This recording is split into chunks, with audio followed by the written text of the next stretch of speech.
everyone, Joe here from ActionX. Welcome to What's in the Tuber. Welcome back. If this is your 14th Walker Season 3 episode review, we're back. It's kind of weird to not have the sister show anymore with Independence. It's kind of weird. Like, I took my time with this episode. And not to say that it's a rush to always put out both episode reviews, but it felt weird that there was no Independence episode following this to watch.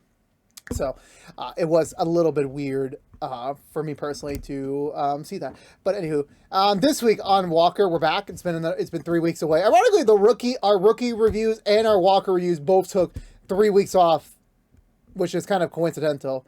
I guess the world was actually trying to give me a break. But anyway, we're back. We're at the latter half of the season, so I can't confirm that this season will have 18 episodes. So we are in the final home stretch of episodes. You know, still no word on renewals for both Independence and Walker. So we're kind of still going in blind on whether or not we will come back for more. But that is a future question for another time. But yeah, so getting back into the land of Walker here. After the last episode, which I think was one of the best the series has produced thus far, it was one of my best in the season, just the tension and all. I thought this was great. This definitely was like a little bit under last week's or last episode, like a little bit. It was super close. I just felt like last episode was a little bit more stronger. I think mostly because we had those scenes with Coop, and I don't know why. Like, I feel like, again, Walker is in that weird area of still like 3 seasons in where the pacing is a little bit fast for me, that I would have easily imagined them stretching a couple more aspects of this episode into like a proper 2-parter. In my opinion, I do understand maybe they have way more stuff to show and tell than trying to push it back a little bit more so, but either than that, I still thought this was a very great episode. It definitely kept the tension high. It definitely did things a little bit differently than I was expecting. It definitely threw me for another twist. And again, it's the simple question of like, we are getting more questions than answers. And again, I feel the cast is doing a great job. There was a bit of a weird, awkward scene in the middle, which kind of hindered my rating a little bit. But other than that, I think this episode was great. And I definitely can't wait to see what does the last 4 episodes have to bring for the entire season as we wrap it up. So that being said, let's go for the Butcher recap and talk about this week's episode of Walker. So we begin the day after everything happened. Cordell passed out a little bit after being caged up by Coop. Emily returns, as always, giving her seasonal return appearance. The one Emily Walker from Beyond the Grave, trying to wake up Cordell, trying to keep him motivated to kind of resume trying to get out of his predicament. And also just, once again, Cordell's going downhill if he starts imagining his dead wife again. So, they're just talking a little bit about just how it is. You know, Cordell just needs someone to talk to right now since he's all alone. And he's trying to figure out a way to, like, get out of this. Eventually, he does remember this little thing that August did accidentally when he was younger, where he accidentally set off a bunch of gunpowder and he accidentally nearly hurt himself. So Cordell, remembering that, decides to do a similar thing with some bullets he finds nearby and in order to spark a fire and also keep himself distracted with Emily while he's doing so. Over back at the safe house, James and Cassie are debriefing the FBI on what they found out last night, that Kevin is the leader of Greyfly, Trey's still undercover, and right now should be the prime opportunity with the intel that they are going to plan some sort of attack soon, that they should actually do the raid now in order to get in there and proceed to get Kevin and take down Greyfly once and for all. However, the FBI does not agree with this plan, thinking it's still too early, that right now we would be suffering more casualty than victories. That, okay, yeah, we'll take that one major attack, nor do we have like really the resources to actually do this attack. Well, they have the resources, but they don't really want to like lose men over, again, highly trained soldiers from the army. So it is very much of like, they're weighing their pros and cons. Obviously, Cassie is very gun-ho on trying to finish this conflict today. Because again, if you really think about it, she does mention this when she talks privately with James, is that this is all still part of her original story. This is all connected. When Miles was involved with Greyfly to now, this is all connected. This is the culmination of everything. And, the fact that they're delaying it for, logistical reasons is not sitting well with her. And James agrees with her, like, yes, they should be doing the raid right now. But it's not really something that they're agreeing with. and it's not something that is working per se. It's not. But of course, James says that right now all they can do is do their own moves right now. They gotta loop in Walker and trying to get the team back together and trying to like focus on what is next. So Cassie goes out to find him, which thankfully Cassie, like, again, my expectation going into this episode, I thought like a lot of things were gonna happen in the background while Cordell was still stuck in that house for the episode. I thought it was gonna be another one, Emily just talking to him while he's caged up, similar to the premiere. But thankfully, no, he gets out of there pretty quickly. But Cassie manages to find him also pretty quickly. So they reunite. And that's when they fill in on each other that, yeah, Coop's alive, but he's probably not the leader of Grey Flag. And meanwhile, Cassie tells him that, yeah, Kevin is the leader of Grey Flag. So now their next move is trying to figure out how to get Kevin, but also trying to figure out logistically working with the FBI as well, who does not want to go gun-ho on him right at the current moment. So right now, Cordell, all he wants to do before he goes up to the next thing, which is the medal ceremony, is to go see his kids and just kind of like, look at them for once, and just because there was a chance that Cordell may not have came home that day, so he does want to see them and just make sure that it's all good.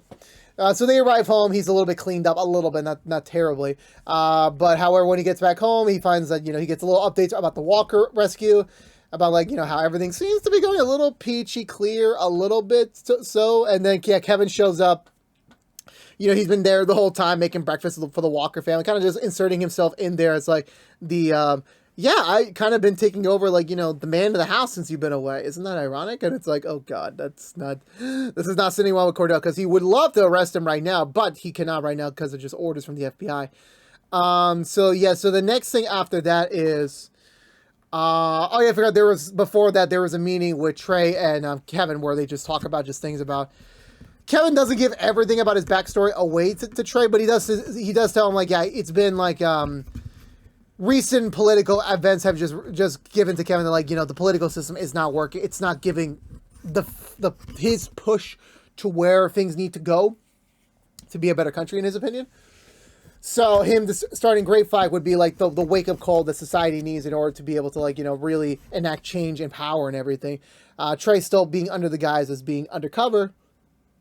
Agrees with him, and he's like, yeah, of course you're right, that we're gonna wake up so many people with what we're about to do next, right? And he's like, yeah, it's like definitely we have a very big plan, underway. So that's all he is gonna say about that in that front.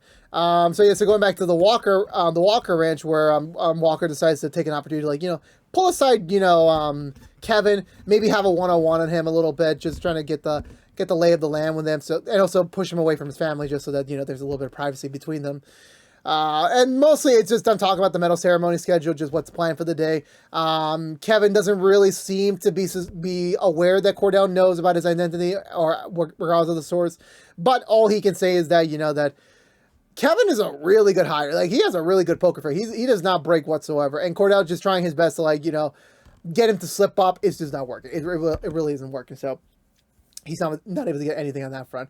Afterward, once Kevin leaves to head off to get started on the medal ceremony, Cordell pleads with his family, who is trying to be there for Cordell, trying to support him, trying to be more involved in his life again recently since he's taken on this case, especially for August, who has been he still feels guilty about everything he did back in the fall. That him doing the speech, which was talked about in the last episode, is kind of his way to say I'm sorry to his dad and try to make up for the actions that he performed during that time period. But since, Cordell just tells them, like, no questions asked, just don't go to the ceremony, stay home, stay here, make sure you're safe, and you'll be good. Definitely they disagree and, fine, this is one of those, just trust me moments, which they do, but August is still disappointed the fact that since, again, Cordell's been away a lot more often this season from his family because he has to deal with everything about his past and Grey Flag, that he hasn't been, the most attentive father in the world.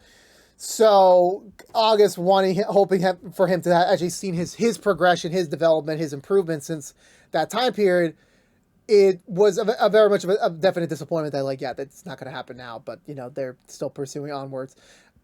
Even Stella decides to go into his room even when he was feeling down, just giving him a little bit of a pep talk that, hey, you know what, it's going to be fine. You are growing in your own way and you are getting to be a better person. And, Dad will notice that pretty sooner than later. Then we cut over back to Gray flag where Trey's doing his morning run. He's trying to find for his little notepad that dropped back in the last episode, but he hasn't found it yet. Another gray flag soldier comes by to tell him that it's time to move out for the mission. So he heads out to do that. He's getting a little bit of detail, but he's not getting the full information as of now. But by the time he realizes, like, okay, it's got to be the medal ceremony. It's all connected now. I got to warn them. So Trey heads back over to Kevin's office, finds I don't know why all villains have a secret compartment under the desk. Like, everyone knows that by now, but, you know. He looks under his desk and he finds, like, a burner phone. So he texts a message to James, letting him know, like, yes, it is happening. The attack is happening right now, so be prepared. So that gets back to James. They let the FBI know. It's like, okay, yeah, so we're going to do a conjoint operation where we are going to protect the citizens at the ceremony so it doesn't away suspicion, and also the other fact that they're also going to do a raid on the base right now in order to also make sure that both ends are covered when it comes to taking down a gray flag. So finally, this is the movement they are going for. Obviously, right now Cassie and Cordell are only assigned to the ceremony, since, you know, they're gonna be there, so they got to be attentive on that front. So that remains honestly true. I think after that, oh yeah, I forgot to mention, like, during the scene between Cordell and Kevin, Kevin made an aside about, you know, Julie, the reporter that Walker's been, you know, helping and also sleeping with. So he also she declined her invitation to come to the ceremony. So that's a pretty bummer of a move, but we'll move on without her. But yeah, so afterwards, I want to say everyone's moving out to the medal ceremony. Cordell's about to get en route, but he gets a call from Julia, wanting them to meet up one more time just in case. And he's like, yeah, sure, I'll give you the address to the safe house so that you can come over here and, you know, talk about it. So they meet up. Julie's acting a little bit more sparse than usual. She tells Cordell that she's about to go away for 6 months to Europe. So yeah, I won't be around that much. But also there was another thing that she wants to address to him, like, she asks him point blank, are you part of Gray Flag? And obviously Cordell's insulted by this, but he has to ask the reason, why does she accuse him of this? And she says she got from an anonymous source that there's been way too many coincidences that Cordell was involved with Gray Flag, but it's always like he gets his way. So, for example, Cordell managed to get out of a very scary situation. He also managed to find the chemist moments before law enforcement has. And just in general, like, the unit connection and everything else, like, you know, obviously, and someone told her, like, yeah, there's a really big coincidence there. Like, it's almost like he is part of Gray Flag. It's, you know, very coincidental. Cordell obviously shoots them all down and says, like, you know, like, that's not true. Why would I target my family? Why would I hurt my family? Why would I do all this if I was part of Gray Flag? She says, I don't know. Like, it's just everything right now. It doesn't line up. It just seems like it's obviously, you know, casting it down on Walker. And obviously this is probably, you know, and obviously Cordell mentions, like, is it Kevin? Did Kevin tell you all this? And she's like, I can't reveal the sources, but the long pause does indicate, like, yes, it was Kevin. And, you know, then Cordell tells her his side of the story, like, yes, he thought it was Coop, his old unit leader. Then also after that, he got to meet him, they got to talk, and then so right now Cordell doesn't suspect him anymore to be leader. And then they just found out yesterday that Kevin is the leader of Gray Flag. So everything's not really, you know, lining up correctly, so to speak. So, like, that's kind of trying to explain to her, like, why would Cordell be a part of all this if everything like this was, like, proving to, like, a no. Back over at the courthouse, not the courthouse, the ceremony, everything's getting ready. You know, obviously there's a lot of protection, there's a lot of detail. They moved the mayor somewhere just in case if he was to be a target as well, that they were able to protect him. Trey and the others, the other piece of Alpha Squad, show up to the basement, ready to go start their the operation. But they notice 2 security guards walking towards them, and obviously they have a whole truck full of explosives, and they weren't invited to this event, so it definitely is, like, not a good move for them. Trey decides to play a ploy to just distract the guards pretty quickly in order to get them. You know, out of he's like, hey, no, don't worry. I know the captain. Don't worry. I know the captain. I was invited. Don't worry about this. So they page James just to let him know that, yeah, so by the way, there's a Trey Barnett for you. Like, do you want to maybe, like, make sure he's legit before we clear him. And, you know, obviously James just says, just hold him for now, just be careful. Obviously they just take it as a sign that, oh, Trey's a threat, that we're going to like, you know, just make sure he's secure before James comes. However, the other Alpha Squad members don't know exactly what the conversation is about. So once they see Trey on his knees, they go in to attack them. A brief shootout occurs. Trey regroups with them while James and Cassie head downstairs, but the gunshots are already heard, so it's already panic. Coop's also there as well, ready to go after Kevin, but during all the commotion, Kevin manages to get away and not, you know, be captured by Coop or anyone, so that's a big blow to them. Afterwards, so James and Cassie head over to the basement. They find them shooting. James's priority right now, since still acting like Trey's, you know, like the villain here, decides to go and save one of the fallen police officers. So Cassie and James try to focus on trying to get themselves close to them so they can get to them. Obviously, it's pretty tight, but at the moment when one of the Gray Flag members decide to go after James, Trey manages to stop them quickly, taking them both down and managing to stop them and the entire supposed attack on the ceremony, thus saving everyone's life. And yeah, that's all presumed to be all well and good right now. So yeah, afterwards, I want to say, yeah, I think after that, I want to say, yeah, so it seems like case closed. Like, you know, by the time we get back to the basement and everyone else, James is calling it in. They're like, yeah, okay, we stopped the attack. We got to put an APB out for Kevin. And then, yeah, then we're at the tail end here. Once we get Kevin and raid the compound, this should be the true end of Gray Flag. However, they're acting like this is all too peachy clean. Like, Kevin was not at once nervous at all during this rally.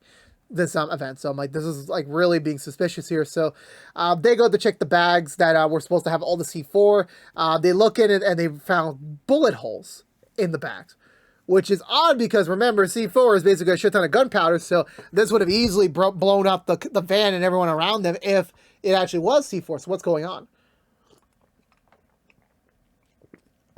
So yeah, so once they realized, oh shit, Trey never really was undercover, they knew, meaning that Kevin or someone else found the notebook and they probably told Kevin about that. They probably changed the operation at the last minute. So all this was basically for nothing. Like, there was really no attack anymore on the play. They were just trying to use it as a test for Trey and whatsoever.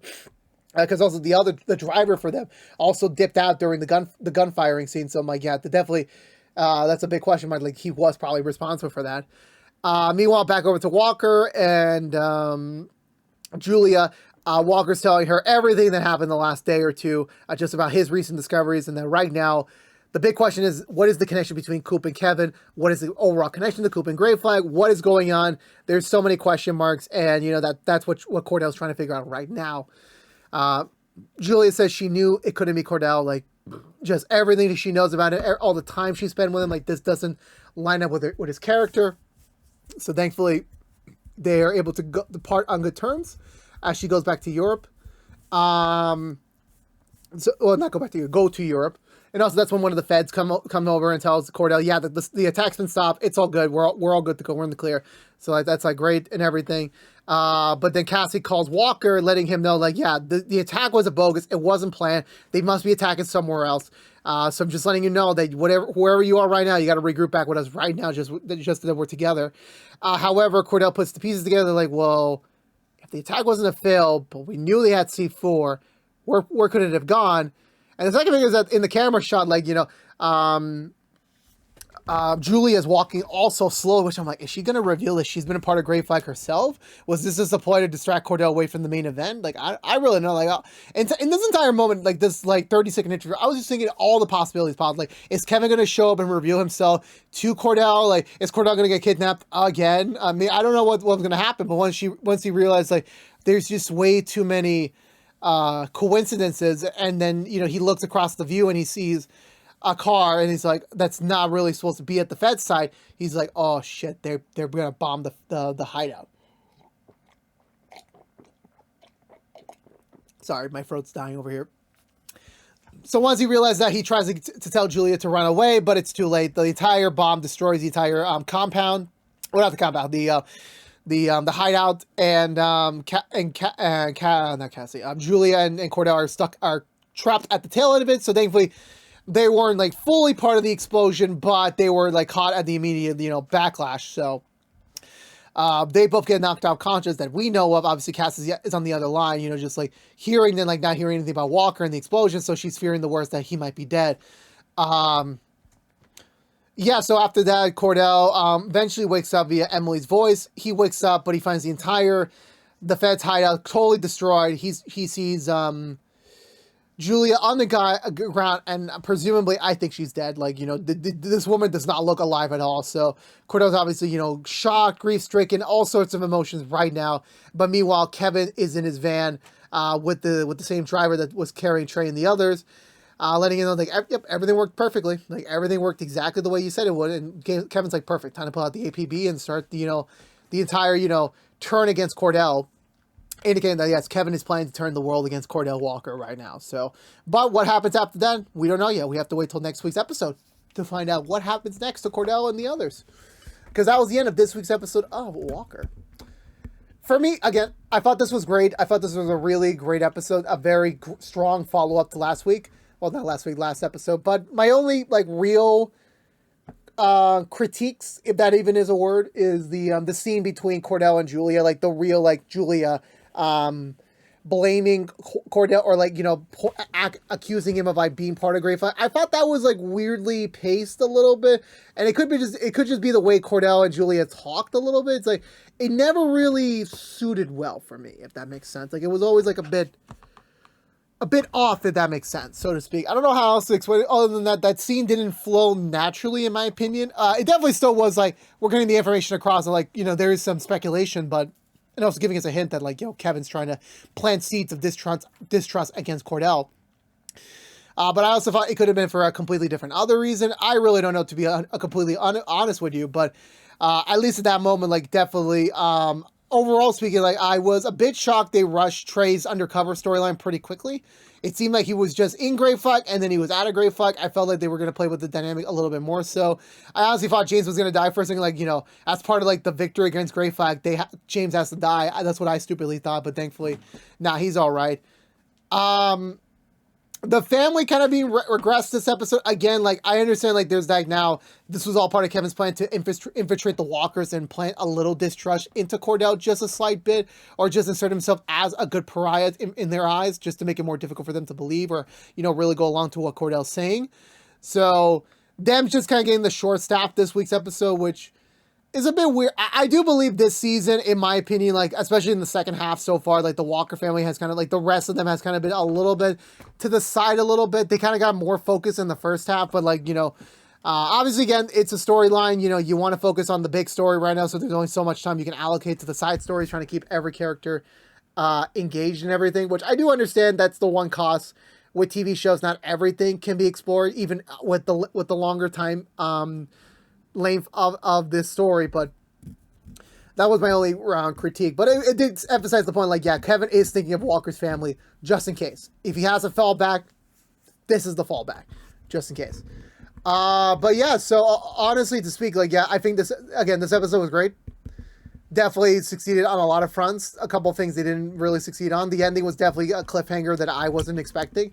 But yeah, I'm very excited to see what how this new dynamic, as people are going to be hunting for Cordell, with the truth not fully out yet, and how does that all get resolved and everything. It's going to be like, you know, honestly, I can't wait for next week's episode. I can't wait to see how they're going to answer all this, and how they're going to, like, you know, really tackle the issue of, like, what is their motivation? What is the overall end game now? Since, like, if that was the big end game and that wasn't the end game, like, what is now the new end game? There's definitely something bigger that Kevin's planning, and I want to find out. But for now, I'm going to give this episode 2 thumbs up. I really enjoyed it. Let me know in the comments below what you think of this week's episode of Walker. Let's have a conversation down below. And I believe that's going to do it for me today, everyone. So if you're unaware, this has been What's the Two from ActionX, reviewing every episode in the 3rd season of Walker. If you want to know what we're doing normally, What's the Two beside our Walker episode reviews, we are currently doing Perry Mason episode reviews, Rookie episode reviews, and Rookie Feds episode reviews each and every week. But if you don't care about Walker, you're in luck. We'll be back next week with another brand new episode, so stay tuned until then.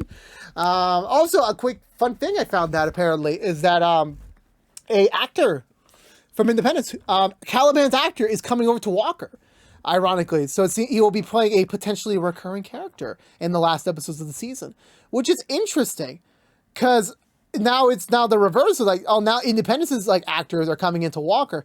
This isn't a confirmation that like, oh, like it's guaranteed Independence is not going to get renewed, but it is a good indication that they're going to try and like, you know, plant the seeds of like, well, what happened to Kate? What happened to Caliban? What happened to damn, it's been a whole week, a few months, so I already forgot their names. Kai, what happens to them? Like, you know, what I forgot oh damn, I already forgot the names. I apologize. Oh god. I'm sorry, like I forgot the deputy, I forgot that, like basically setting up what those characters could be like in their present day familiar timelines.